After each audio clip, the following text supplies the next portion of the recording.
किताब दे दूं? किताब दे दूं?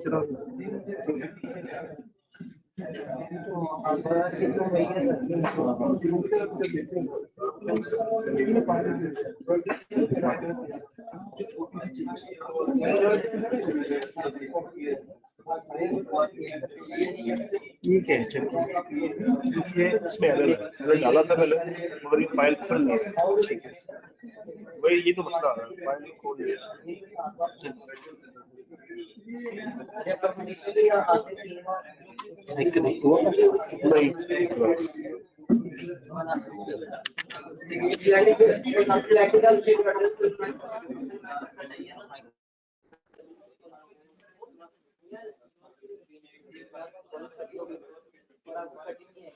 अच्छा जी, अभी हमने करना क्या है जी? ऑनलाइन में आवाज, स्क्रीन और कैमरा तीनों चीजें क्लियर है? आवाज, स्क्रीन और कैमरा डन है जी। तो फिजिकल में वो लोग जिन्होंने वो दिया था, ग्रैंड टेस्ट दिया था, उनके लिए तो 18 लोग हमने काउंट किए। 18 उसके बाद तो नहीं कोई एंटर हुआ ना? ठीक है, वो वाले भाई को पैगाम देने। 18 चिप्स और हाँ, 18 चिप्स और 18 जूस। 18 चिप्स और 18 जूस। वो उनसे कहने कि आना फास्ट चाहिए, तो टाइम ऑलरेडी कम है। हाँ जी। जी तो फिर किसी और टाइम पे दे दिया होगा? नहीं, आज देने की ऑप्शन आपने नहीं दी थी क्या? हमारी एक ऑप्शन ये थी कि आप उस ऑडिट वाले टाइम में आके दे सकते हैं। ऑडिट वाले टाइम में आके दे सकते हैं अगर आपका तीनों पेपर्स में क्लैश है। चलो 2 में क्लैश है तो फिर आप आज दे सकते हैं, बट आपका क्लैश था 2 पेपर्स के टाइम पे और 2 डिफरेंट टाइम्स पे थे, तो आपने अपने मैथ के चक्कर में टेस्ट मिस कर दिया ना। एक मिनट, ऑडिट से क्लैश, एक मिनट, ऑडिट का क्लैश कहाँ से बीच में आ गया? यही तो कह रहा हूँ, एमएफ तो किसी और टाइम, यही तो कह रहा हूँ कि वो भाई साहब ने मैथ्स के चक्करों में टाइम मिस कर दिया। 1 से 3 और 3 से 5 का तो आपस में कोई क्लैश नहीं था। अरे सॉरी, ऑब्जेक्शन ओवररूल्ड। हैं? हाँ तो वो टाइम था ना हमारे पास 3 से 5 वाला, मैसेज पूरा पढ़ा था गौर से। नहीं जी, बड़ा रीजन है। ऑनलाइन वाले बच्चे बेचारे जो है ना, इनको पता ही नहीं है कि फिजिकल बच्चों ने जी हमारा दिल तोड़ा है। इनमें से कम बच्चों ने आके ग्रैंड टेस्ट दिया है।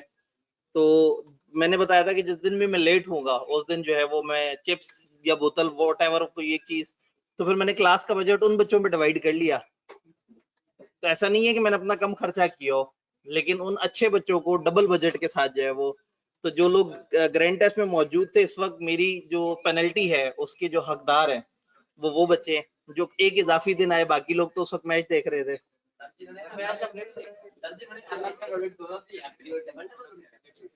जी तो अगर मैं ऑडिट में भी लेट हो गया तो वहां पे आप ये स्ट्रीट का तकाजा कर लीजिएगा। इस वक्त तो जिस सब्जेक्ट में लेट हुआ हूँ उस सब्जेक्ट की बात हो रही है ना। तैयारी की थी, आने लगे थे, चल इनके करीब से चिप्स गुजारना है ताकि इनको चिप्स की खुशबू आ जाए। ये बहुत करीब होके गुजरे थे मंजिल से।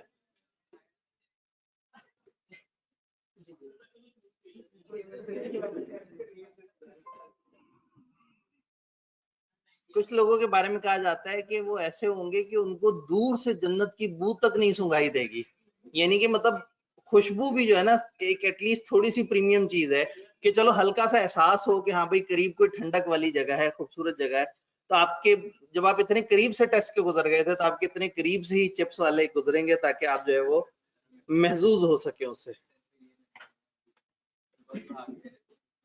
नहीं जी, ऑनलाइन वाले कह रहे हैं कि जी सत्रों के अनुसार क्लास स्टार्ट होने के चांसेस दिखाई नहीं दे रहे।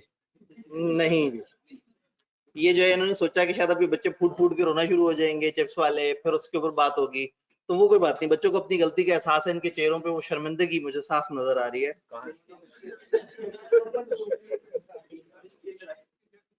चलें जी, कॉपी भी नहीं हो रहा आज जो है ना वो सिस्टम बहुत ही दिल पे ले गया। कोई नहीं, हम हवा में बात करें। एक दफा एक किताब दिखाइएगा किबला। हमजा भाई किताब मैं सोच रहा हूँ कि एक लॉजिकल चैप्टर को छोड़ के एक सीधा आसान चैप्टर शुरू किया जाए। बड़े अरसे से आप लोगों ने अजियत वाली बातें सुनी है।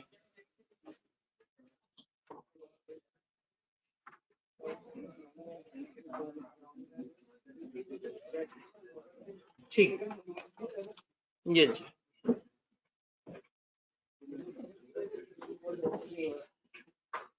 लें जी, आज कैमरे के साथ क्लास, जब तक हमारी स्लाइड तैयार नहीं हो जाती।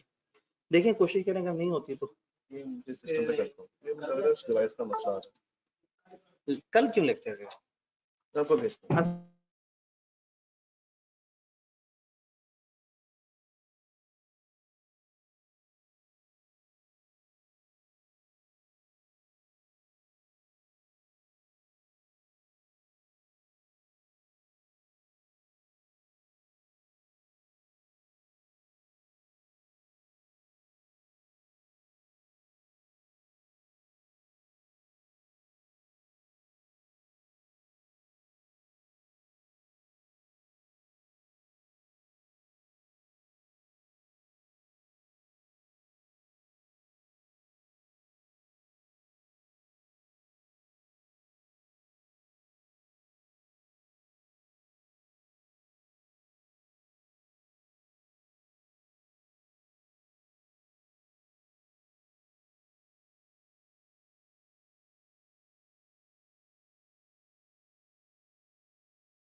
जी ऑनलाइन यूजर्स बताइए, आवाज और कैमरा दोनों चीजें क्लियर है?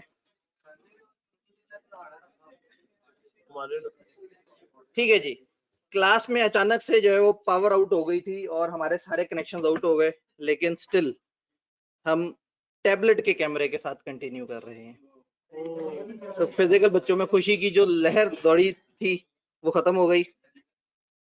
चलें जी, फिर मेरे ख्याल में खाली कैमरे के साथ और माइक के साथ चलते हैं। इतने अरसे से हम जो है वो टेक्निकल बातें पढ़ के अभी सीरीज में चैप्टर नंबर 9 आता है। चैप्टर 9 में 2 एथिकल मॉडल्स हैं और बाकी एक जनरल डिस्कशन है जो कि आपने थोड़ी सी पहले पढ़ी हुई है। तो मैंने थोड़ा सा ट्विस्ट किया है कि थोड़ी सी तरतीब आगे पीछे करते हैं। चैप्टर 9 के बजाय जो है वो एक थोड़ा सा मजेदार सा चैप्टर शुरू करते हैं ताकि आपको थोड़ा सा अच्छी बातें भी तो सुनने को मिले ना। आईटी के अंदर 2 चैप्टर्स उन्होंने डिस्कस किए हैं। एक में आईटी की खुश्क थ्योरी है और एक में मौजूदा दौर में टेक्नोलॉजी क्या तूफान मचा रही है। तो चैप्टर 5 है टेक्नोलॉजिकल डिसरप्शंस को डील करता है। यानी कि हम ये बात करते हैं कि इस वक्त जो टेक्नोलॉजी है उसने, इसका भी फायदा नहीं है फिर, क्योंकि वो सारी चीजें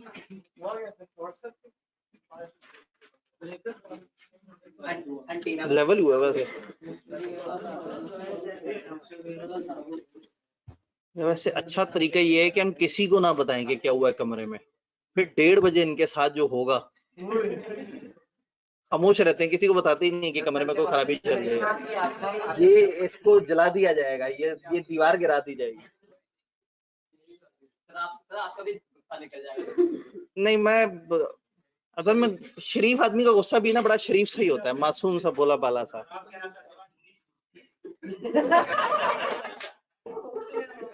असल में एक शरीफ बाइख्तियार होता है और एक शरीफ बेख्तियार होता है। ठीक है, तो बा इख्तियार शरीफ जो होता है ना, ऐसे शरीफ जो इख्तियार में आ जाए ना, वो लुट मचा देते हैं। अब पता नहीं आप जो है वो शरीफ तक पहुंचे या नहीं पहुंचे। तो ताकत के साथ शरीफ जो है वो मतलब शहबाज शरीफ, नवाज शरीफ टाइप जो है ना वो बन जाते हैं जी। तो हम डिस्कशन कर रहे थे टेक्नोलॉजी के ऊपर। जब हमारा सिलेबस चेंज हुआ और नई स्कीम आई ना, तो आईकेप से ये पूछा गया कि भाई ये नई स्कीम आप जो लेके आए हैं, क्यों लेके आए हैं? उन्होंने कहा जी इसलिए कि हम आज के दौर के बच्चों को पुरानी बातें ना पढ़ाएं, हम आज के दौर के बच्चों को लेटेस्ट बातें पढ़ाएं। बड़ी जबरदस्त बात लगी। तो उन्होंने कहा हम ऐसा सिलेबस डिजाइन कर रहे हैं जो जिद्दत के तकाजों से हम आहंग है। ये जुमला भी उनका बड़ा अच्छा लगा। फिर जब सारे सब्जेक्ट्स को बगौर देखा गया तो पता ये लगा कि कोई सब्जेक्ट तोड़ दिया, किसी सब्जेक्ट का कोई डाटा उठा के किसी दूसरे सब्जेक्ट में डाल दिया। जो बच्चे 7 साल पहले पढ़ रहे थे आज से, अभी भी वही पढ़ाया जा रहा था। अब उनका ये दावा कि हम बच्चों को जिद्दत से हम किनार करना चाह रहे हैं और बच्चों को ऐसा कोर्स पढ़ाएंगे कि कल को वो किसी दूसरे मुल्क जाएं, कल को वो बाहर मार्केट में निकलें तो वो कंपेटिटिव हो।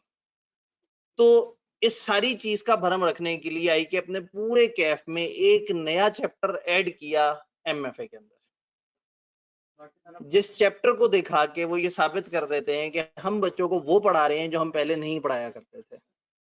हम उनको वो पढ़ा रहे हैं जिसके बाद इन्हें पता लग जाएगा कि चीजें किस तरफ जा चुकी हैं जी। समान क्लास में आया है कि आपके पास वो तस्वीर है? बच्चे के पास से तो बता रहे। ठीक है, तो वो उस तस्वीर के साथ आप आइडेंटिफाई करते जाएं कि कौन कौन वो अच्छे वाले बच्चे हैं जिनको वो दोनों चीजें मिलनी हैं।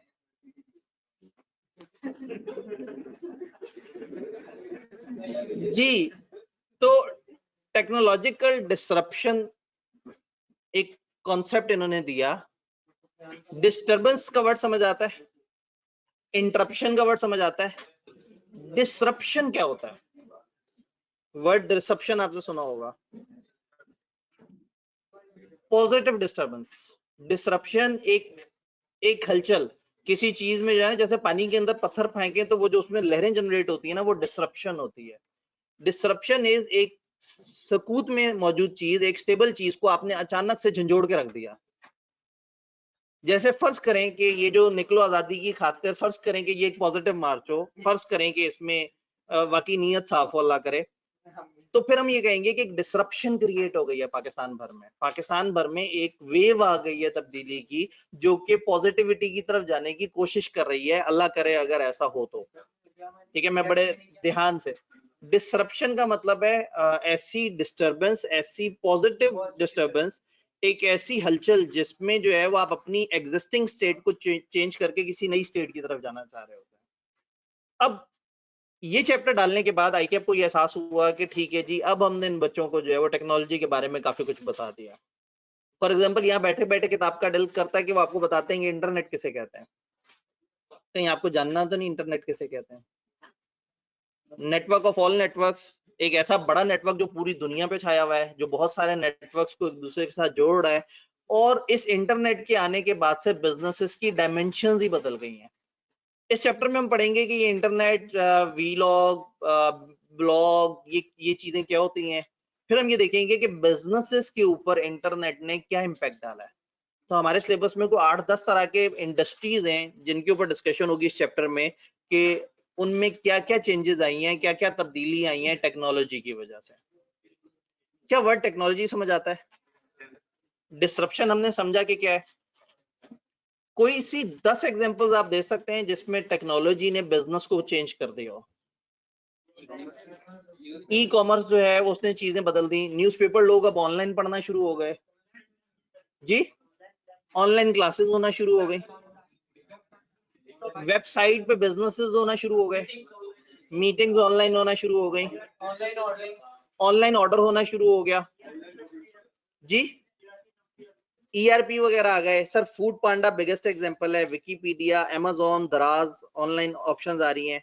ऑनलाइन वेडिंग है जी, ठीक है सर। मतलब ऑब्वियसली निकाह ऑनलाइन हो तो सकता ही है अगर गवाह सुन रहे हो और वो सारा ठीक है, और वो बाकी सारे साइनिंग शाइनिंग वगैरह। तो वेडिंग तक तो बात सही है, यस ऑनलाइन वेडिंग हो सकती है। एटलीस्ट जो वो इवेंट है वो इवेंट नहीं करना पड़ेगा जिसमें लोगों को बुला के खाना खिला रहे हैं, उनको आपने ऑनलाइन बुला लिया, गो टू वेबिनार ओपन कर लिया, वो अटेंडीज में आ गए, इधर से मौलाना साहब ने खिताब पढ़ा और जो है वो गवाहों ने उसके ऊपर एक्नॉलेज किया कि हाँ भाई हमने सुना और सारा कुछ है, और लड़का लड़की ने उसको ओके कर दिया। निकाहनामा पीडीएफ में सारे लोगों को शेयर कर दिया, इलेक्ट्रॉनिक सिग्नेचर मार्क कर लिए।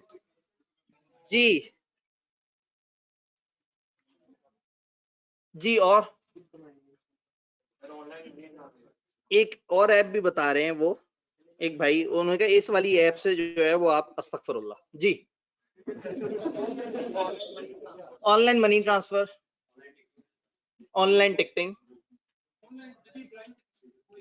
जी, लिंक्डइन एम्प्लॉयमेंट का एक बहुत बड़ा पोर्टल बन गया, या प्रोफाइल्स का बहुत बड़ा पोर्टफोलियो बन गया।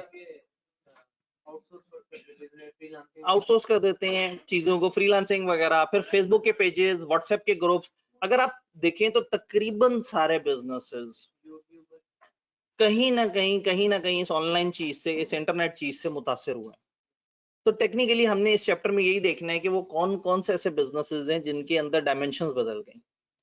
इस चैप्टर को याद बिल्कुल भी नहीं करना, इसको एक सिंगल रीडिंग देके रखना है। ये उन 5 चैप्टर्स में से है जिनकी मिला के को बहुत ज्यादा बड़ी वेटेज नहीं है। तो टेक्नोलॉजिकल डिसरप्शंस की हम बात कर रहे थे और क्लास में बड़ा मजे का प्रोसेस चल रहा है, तस्वीरों से बच्चों की आइडेंटिफिकेशन के साथ जो है ना, ये देखे ना टेक्नोलॉजी का फायदा हुआ कि हम हकदार को उनका हक पहुंच सका। ठीक है जी, यहाँ कोई मेगा इवेंट हुआ है, कोई एकदम से पुटक की आवाज आई, यहाँ कहीं से पुटक की आवाज आई।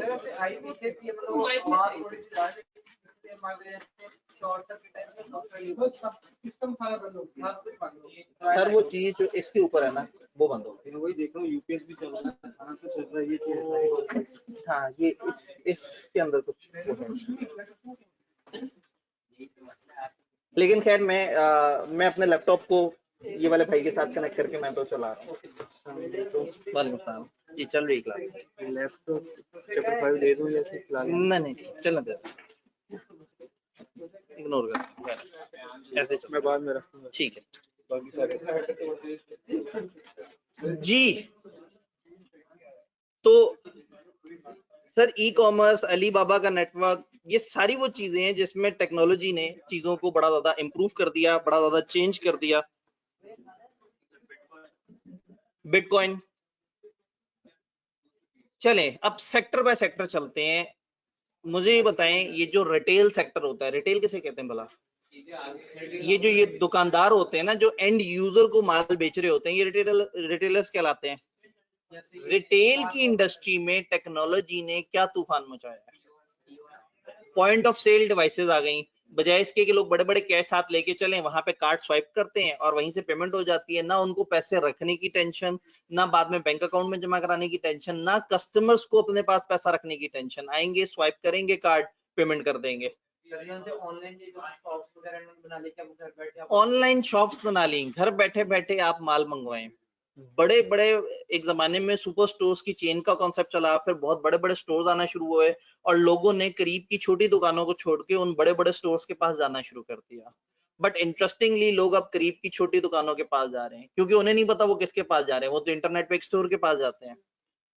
तो होता ये है कि बड़े बड़े स्टोर्स ने अपने पोर्टल्स बना लिए और उन्हें ये समझ आ गया कि हमारी जो बड़ी बड़ी दुकानें हैं या जो बड़े बड़े मॉल्स हैं हमारे, ये स्टोरेज पर्पस के लिए है और हमारा कस्टमर कहीं से भी हमें ऑर्डर कर सकता है।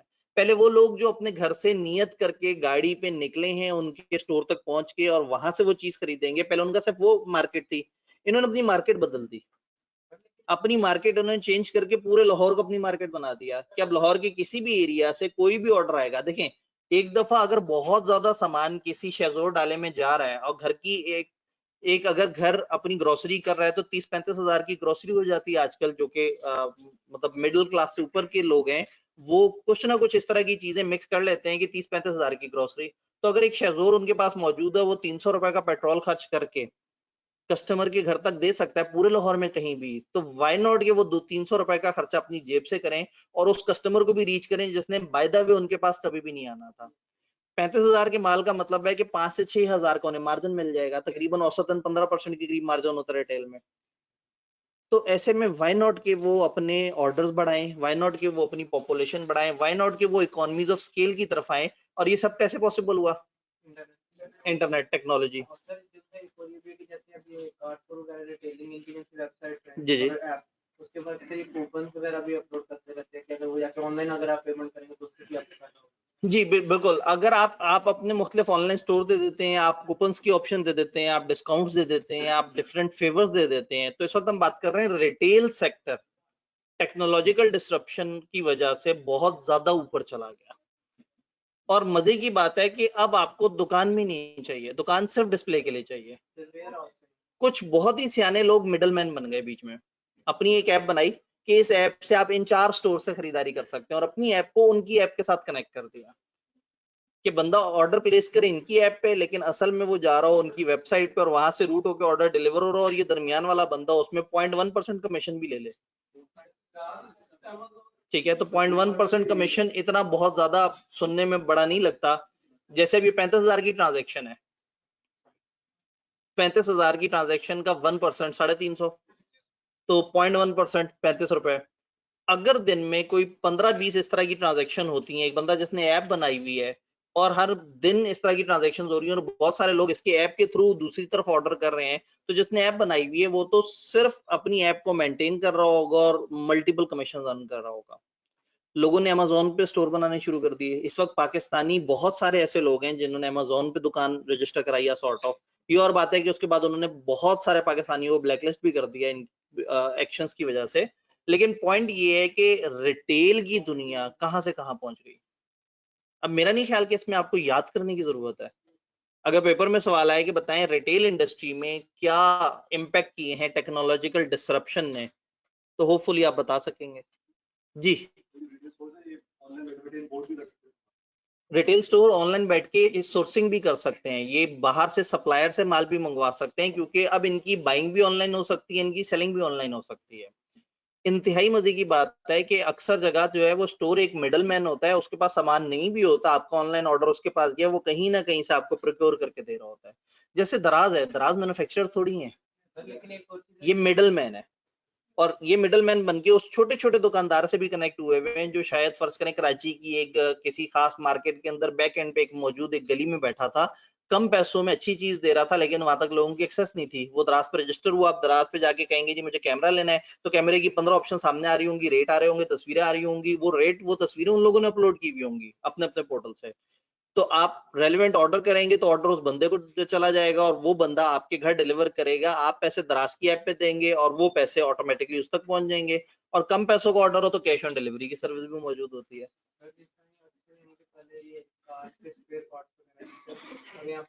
कार्स के स्पेयर पार्ट्स में बहुत ज्यादा मसला हुआ करता था एक जमाने में। उसको उससे पहले यानी ऑर्डर करेंगे प्लेस वो काफी तकरीबन 2-3 माह आप इंटरनेट से बैठे बैठे करेंगे, एक हफ्ते में वो पार्ट्स इंटरनेट से बैठे बैठे ऑर्डर करें। फिर ये अली बाबा ने चीजें बड़ी ज्यादा वो कर दी, अली एक्सप्रेस वगैरह का, दूसरे मुल्क से इतनी महंगी महंगी चीजें जो है पाकिस्तान में चूंकि वो महंगी होती हैं, दूसरे मुल्क में कई दफा वो सस्ती होती हैं, एक्सचेंज रेट डालने के बाद भी वो पाकिस्तान में रीजनेबल पड़ती हैं, लोग वहां से चीजें मंगवाते हैं। तो रिटेल के सेक्टर में टेक्नोलॉजिकल डिसरप्शन ने चीजें बहुत एडवांस कर दी। एक सेक्टर और डिस्कस कर लेते हैं। आज हम 2 सेक्टर और ये डिसरप्शन के ऊपर डिस्कशन करते हैं। कल कुछ सेक्टर्स पे बात करेंगे और इंशाल्लाह ताला परसों कुछ सेक्टर्स पे बात करेंगे। इस वीक में हमारे 3 दिन जो है वो पीछे 2 दिन उसकी नजर हो गए ग्रैंड टेस्ट की, जिसमें वो थोड़े से बच्चे आए जिनको मेरे ख्याल में भी मिल गया है, शायद नजर भी नहीं आ रहा, खाक हो गए। अच्छा, बैग में डाल दिया, ठीक है। दूसरा एक सेक्टर एजुकेशन उठा लेते हैं, हमारा फेवरेट, हम तो बार बार इसकी एग्जांपल देते हैं। एजुकेशन में टेक्नोलॉजी क्या चेंज लेके आई? Online lecture. चलो ये ऑनलाइन से पहले पहले टेक्नोलॉजी ने, जब तक चलो ये ऑनलाइन क्लासेस नहीं आई थी तब तक टेक्नोलॉजी कुछ हेल्प कर रही थी एजुकेशन में। यस, आप लोगों की जो रजिस्ट्रेशन होती थी वो ऑनलाइन तरीके से होती थी या सॉफ्टवेयर के थ्रू होती थी। आपकी डेटाबेस मैनेजमेंट, आपकी फी वगैरह का सारा सिस्टम, फी पेमेंट का यहाँ पे पॉइंट ऑफ सेल डिवाइसेस वगैरह का भी सिस्टम था। फिर टीचर्स क्लास में टेक्नोलॉजिकल डिवाइसेस के साथ, बोर्ड्स के साथ, प्रोजेक्टर के साथ, मुख्तलिफ डिवाइसेस को यूज करके, तो टेक्नोलॉजी तो हर जगह काम कर रही थी। बट इसमें बूम आया जब अचानक से इंटरनेट भी इन्वॉल्व हो गया। इंटरनेट इन्वॉल्व होने का मतलब है कि ये कमरा, सिर्फ ये कमरा नहीं रहा, ये पूरा पाकिस्तान बन गया। अब इस टाइम पे जो हमारे पास ऑडियंस मौजूद है वो पाकिस्तान के अलग अलग शहरों में बैठ के इस टाइम पे हमारी क्लास लाइव देख रहे हैं, और बाद में ये रिकॉर्डेड फॉर्म में भी, तो फिजिकल भी हो रही है और ऑनलाइन भी डिलीवर हो रही है। तो टेक्नोलॉजी ने एजुकेशन सेक्टर में तो तूफान मचा दिया। ऑनलाइन जब चीजें अवेलेबल हैं तो ई बुक्स का कॉन्सेप्ट आ गया। एक मुझे नहीं याद पड़ता कि आज से कुछ 2-3 साल पहले लोग मुझे बार बार कहते हैं सर किताब की पीडीएफ सेंड करें, और अभी इतनी ज्यादा रिक्वेस्ट आती है इस चीज की कि सर हमें किताब की पीडीएफ दे दें, हमने बैठ के अपने टैब पे पढ़ना होता है। मतलब मेरा एक जमाने में ना ख्वाब हुआ करता था, जो अब मुझे लग रहा है कि पूरा हो सकता है, कि बच्चे जब कॉलेज आए तो बैग ना लेके आए, उनके पास एक टैब हो इस तरह का, जिस तरह का मेरे सामने ना, ये कीबोर्ड इसमें से हटा दें तो ये एक टैब है। सर लेकिन एक और चीज ये भी है ना जी, आपने पूरा विजन सुना ही नहीं। विजन सुनेंगे तो एतराज करेंगे ना, कि मतलब ये जो है ना भाई, पहले से दिमाग में सवाल डाल के बैठे हुए होते हैं, तो उसमें किसी और चीज के एंटर होने की गुंजाइश नहीं बचती दिमाग में। दिमाग कभी कभी खाली रखना चाहिए, दिमाग में एक्सेप्टेंस रखें, उसके बाद उसको प्रोसेस करें। जब आप पहले से ही एंड रिजल्ट निकाल के बैठे होते हैं ना, तो ये सिलेक्टिव परसेप्शन बन जाती है, इससे सामने से आने वाली इंफॉर्मेशन दिमाग में नहीं जाती, क्योंकि आप तो सवाल से जाके बैठे होते हैं दिमाग में। तो कभी कभी एक दफा एक्टिवली सुन लिया करें और उसके मुताबिक इंटरप्रेट करें। तो आपने विजन सुनने से पहले विजन पे एतराज कर दिया, विजन तो सुने ना। मुझे पता आपका एतराज अभी भी होगा, आपके दिमाग के अभी थोड़ा सा साइड पे गया, लेकिन आपने कोई 15% की खिड़की खोली है मेरी बात सुनने के लिए। तो बच्चे अपने साथ टैब लेके आए, टैब पे उनके वन नोट की फाइल्स बनी हुई है। वन नोट की फाइल जो है वो एक रजिस्टर की तरह चल रही होती है, और बल्कि आप जवाब साहब की क्लास में देखते हैं कि अकाउंटिंग में वो जिस टूल को यूज कर रहे होते हैं वन नोट होता है नॉर्मली, उस पर लिखते जा रहे हैं, उस पर राइट लेफ्ट ऊपर नीचे जितना मर्जी स्क्रॉल कर सकते हैं। अच्छा, वो साथ साथ सेव भी हो रहा होता है, और उसको आप इंटरनेट पे उसका बैकअप भी सेव कर सकते हैं। तो कितना मजा है कि बच्चों के पास टैब है, टैब में उन्होंने वन नोट की अलग अलग फाइल्स बनाई हुई है, और हर फाइल के अंदर हर दिन की एक अलग शीट बन जाए, उस पे उसका ऑलरेडी डेट और वो आ रहा है, उस दिन का लेक्चर उसके ऊपर रिकॉर्ड किया। टीचर ने कहा भाई किताब के पेज नंबर 27 पे जाएं, तो वहीं से उनके पास किताब है, वो उन्होंने स्क्रीन की दो हिस्से की है, साइड 1 का रजिस्टर चल रहा है, साइड 1 की किताब चल रही है, किताब की तरफ आके उसको देखना शुरू कर दिया। और जितने भी पूरा दिन लेक्चर्स हुए, जो टीचर ने क्लास में कराया, जो घर के लिए टास्क दिया, जो किताब पढ़वाई, वो सारा का सारा उस टैब पे है, और वो साथ साथ रिकॉर्ड हो रहा है, सेव हो रहा है। और इन टैब्स की बैटरी टाइम जो है वो 10-10 घंटे पे भी होती है, अगर आप एजुकेशनल काम कर रहे हैं। अगर आप फिल्में देख रहे हैं, आप उसकी साउंड इस्तेमाल कर रहे हैं, उसकी स्क्रीन को फुल रेजोल्यूशन पे इस्तेमाल कर रहे हैं, तो ऑब्वियसली उसकी बैटरी जरा जल्दी ड्रेन होती है। जो आप करते जा रहे हैं वो साथ साथ सेव होता जा रहा है, और आपको घर से निकलते हुए सिर्फ एक बारीक सा बैग चाहिए जो कि कंधे पे साइड पे करके लटका हुआ हो, जिसमें वो लैपटॉप, जिसमें वो टैबलेट हो, उसके साथ उसका स्टाइलस हो।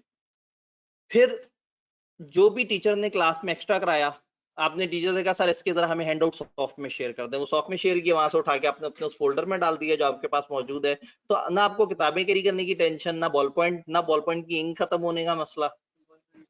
हाँ, बैटरी अगर आपने चार्ज कर ली और आपके पास एक अच्छा मुनासिब टैब है, तो आप सारे के सारे लेक्चर्स ले सकते हैं। अच्छा, घर जाके उसको दोहराना है, आप जनाब उसी के ऊपर ही वही आपकी किताब है। देखिए किताब जिस साइज की है, इस साइज की किताब है, और किताब भारी होती है। ये इस वक्त मेरी डिवाइस, इनका कैमरा बंद हो गया होगा, मेरी डिवाइस पतली है और ये किताब बड़ी है, और इस डिवाइस पे तकरीबन रजिस्टर जैसा आपको एक्सपीरियंस मिलता है। बस ये वाली डिवाइस थोड़ी महंगी है, ये वाली नहीं लेनी, तो थोड़ी सस्ती वाली डिवाइसेस भी मिल जाती हैं। तो कहने का मतलब ये है कि जिंदगी बड़ी आसान हो सकती है अगर लोग इस चीज को स्वीकार कर लें कि टेक्नोलॉजी चेंज हो चुकी है। लें जी, आखिरकार हमारी टेक्नोलॉजी वापस आ गई। तो अगर इसको एक्सेप्ट कर लें, प्रॉब्लम ये है कि हमें ये एक्सेप्ट करने में टाइम लग रहा है। हम ये समझ रहे हैं कि शायद हम कागज पे अच्छा लिख लेते हैं और स्क्रीन पे बुरा लिखेंगे। हालांकि कुछ ऐसे लोग हैं जो कागज पे भी बुरा लिखते हैं और स्क्रीन पे भी बुरा लिखते हैं। ठीक, तो टेक्नोलॉजी को अगर आप एक दफा अडॉप्ट कर लेते हैं ना, तो ये एक दफा का शिफ्ट ओवर है। उसके बाद आपकी, क्योंकि आगे आधी जॉब्स ऑनलाइन है, दुनिया की 70% वर्किंग ऑनलाइन हो रही है इस वक्त। तो जमाने बदल गए हैं, एजुकेशन भी ऑनलाइन है, इवन एंटरटेनमेंट ऑनलाइन है, मूवीज और वो सारा कुछ। आपको all you need is good device और अच्छा बजट आपके पास मौजूद हो, जिससे आप ऑनलाइन चीजों को एक्सेस कर सकें। जी,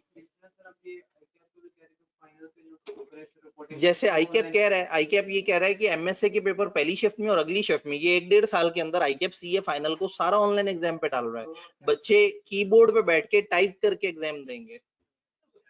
सर ये तो सर और उसके 1-1.5 साल बाद वो कैफ पे भी आ जाएगा ई कैप। सर लेकिन ये ज्यादा अच्छी अप्रोच है क्योंकि वर्ल्ड के साथ कंपीट भी तो करना है आगे से आईटी तो दुनिया को कम्पीट करना है, बाहर इंटरनेशनल बॉडीज में 10-10 12-12 साल से ये वाली अप्रोच चल रही है। और जब आपने कागज कहीं भरना ही नहीं है, मतलब मैं एजुकेशन सेक्टर में हूं और मुझे 12 साल में नहीं याद पड़ता कि मैंने मिला के इतना लिखा हो जो कि आपके 3 एग्जाम में आप लिख लेते हैं टोटल। कहाँ लिखना है हमने? हमने टाइपिंग करनी है, हमने नोट्स पे काम करना है, हमने हैंडआउट्स आपको देने हैं। कागज कलम के साथ तो हमारा रिश्ता ही खत्म हो गया। ऑफिस में जो लोग जॉब कर रहे हैं, पूरे दिन में मुश्किल से कुछ 3-4 बातें उन्होंने अगर कोई लिखनी है तो शायद वो उनके साइन है जो किसी डॉक्यूमेंट पे चाहिए होंगे, वरना चंद टिक लग रहे होंगे, चंद कंप्यूटर डॉक्यूमेंट्स होंगे, चंद ईमेल्स होंगी, डाटा इधर से उधर जा रहा होगा, उधर से इधर आ रहा होगा। तो सब कुछ बदल गया है। जिस तरह से आपके फर्म वगैरह में से ऑडिट रिपोर्ट फर्म्स में ऑडिट मैक्सिमम कंप्यूटर्स के थ्रू हो रहा होता है। बैलेंस शीट वगैरह सारी कंप्यूटर हर चीज सॉफ्टवेयर पे काम हो रहा है। तो आहिस्ता आहिस्ता ये चैप्टर पढ़ाने का मकसद ये है कि हमारे शेरशाह के देसी बच्चों को जो है वो विलायती अंदाजे तालीम से रुशनास कराया जाए और उनको ये बताया जाए कि जी दुनिया जदीद होती जा रही है, अब अपने आप को बदल लें। अब आप जो टेक्नोलॉजी से दूर भागे हुए हैं, ये भागने का टाइम नहीं है। आगे पढ़ने के लिए भी, पढ़ाने के लिए भी, पेपर पास करने के लिए भी, दुनिया में कम्पीट करने के लिए भी, अपना बिजनेस करने के लिए भी और नौकरी करने के लिए भी, जो चीज आपको चाहिए दैट इज टेक्नोलॉजी के साथ आपकी दोस्ती हो, क्योंकि टेक्नोलॉजी जो है वो बिजनेसेस की डायमेंशंस बदल रही है। ये बड़ा मजे का चैप्टर है, बीच में मैं इसलिए ले आया, मैंने कहा बड़े अरसे से खुश खुश बातें चल रही हैं तो थोड़ी सी इंटरेस्टिंग बातें हो। जी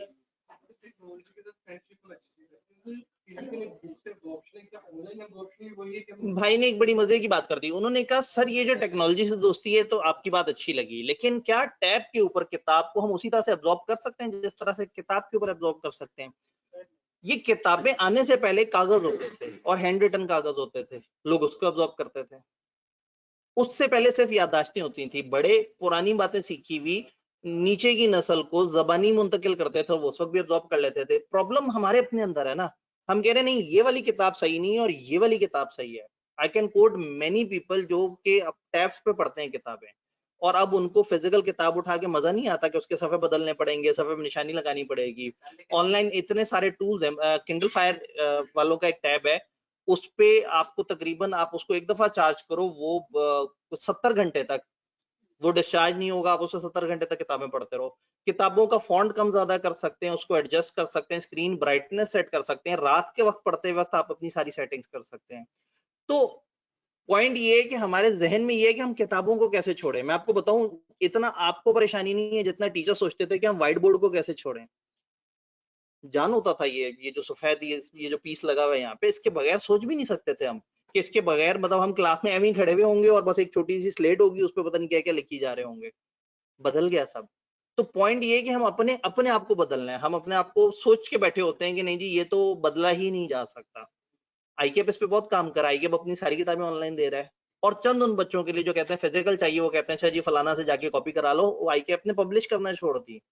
आईकेप ने अपने एडमिशन का प्रोसेस ऑनलाइन कर दिया, एनरोलमेंट का प्रोसेस ऑनलाइन कर दिया, एग्जाम का प्रोसेस ऑनलाइन कर दिया। पेमेंट वगैरह भी कुछ स्पेसिफिक वो कार्ड वगैरह बचेंगे इसमें, स्टैंडर्ड वगैरह की पेमेंट वो कार्ड पे। बिल्कुल, क्या इसका मतलब यही हुआ कि आईकेप जो है वो टेक्नोलॉजी को प्रमोट कर रहा है और सही प्रमोट कर रहा है, क्योंकि हमें टेक्नोलॉजी को अभी से अडॉप्ट करने की जरूरत है। हमारे हमसाए टेक्नोलॉजी में हमसे आगे निकल गए हैं।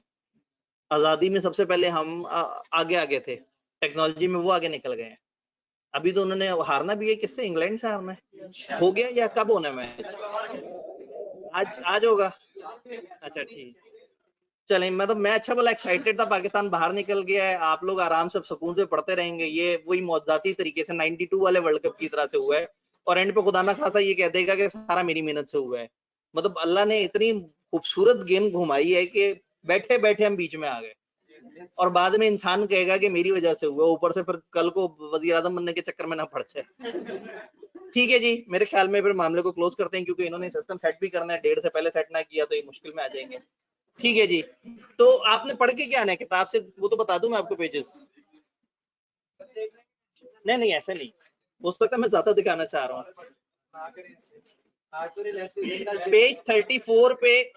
पेज 34 में नीचे हाफ पेज पे हेडिंग आ रही है disruptive technology of digital age, उधर से नीचे तक पढ़ना है और नेक्स्ट आपने दो सेक्टर पे, पेज 37 पे सबसे नीचे एजुकेशन सेक्टर आ रहा है और पेज 38 पे सबसे ऊपर retail and e commerce sector आ रहा है। ये तीन चीजें पढ़ के आनी सर रीड करनी है है, सिर्फ पढ़ के आनी है, याद साथ कुछ नहीं करना। कंसेप्ट अपने जेन में सिर्फ वही रखते हैं। इंडिया 9 पे 0 1.3 ओवर, वेरी गुड जी।